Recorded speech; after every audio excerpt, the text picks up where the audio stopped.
In the cozy, busy city of Portland, there lived an older man named Mr. Elias. He was a retired woodworker with gentle hands, a face lined with deep laugh marks, and a spirit full of unshakable calm. He spent his days in his small shop, often talking to the neighborhood people who sought his peaceful company. Everyone trusted Mr. Elias because he was always positive, even when their vibrant city faced economic downturns or harsh weather. One afternoon, a young man named David came to see him. David was crying, his jacket soaked from the sudden rain, and his expression heavy with worry. He had recently lost his small photography studio. "Mr. Elias, I don't know what to do," David confessed, tears streaming down his face. "I put everything into that studio, and now it's gone. I feel like bad things will keep happening. What if I can't pay my rent? What if I fail at everything else I try?" Mr. Elias offered him a warm, steaming cup of herbal tea.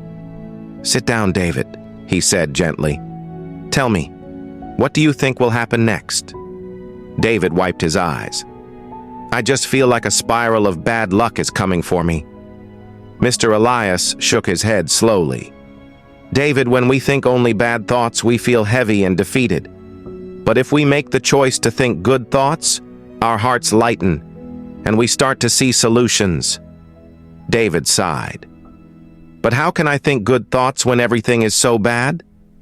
Mr. Elias smiled kindly and began to tell a story.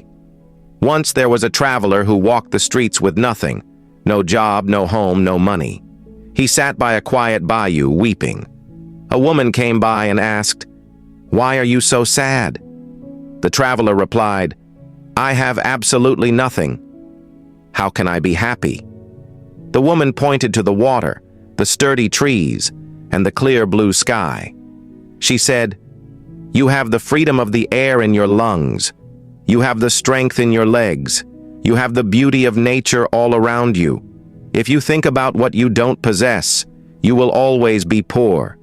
But if you consider the gifts you already have, you will find peace and a place to begin." Mr. Elias finished his story.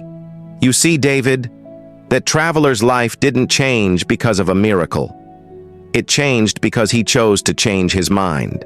When we choose positive thoughts, we make our heart lighter, and we are better equipped to face any problem." He placed a hand on David's shoulder.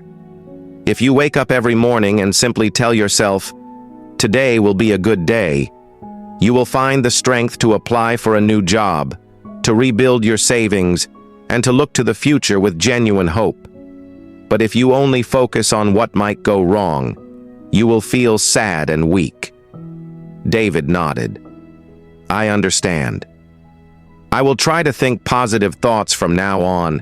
That is the very first step toward a new beginning," Mr. Elias agreed. David left the shop with a noticeably lighter step. He remembered the advice every morning, saying aloud, "Today will be a good day." He worked hard, used his creative skills to freelance, and remained hopeful. A few weeks later, David called Mr. Elias with fantastic news. He had landed a part-time job using his photography skills and had already secured 2 major freelance clients. He was back on his feet. Mr. Elias smiled warmly. "You see, David, when we think positively, we invite good things into our lives. Problems will always come, but if we face them with a hopeful heart, we can overcome them all."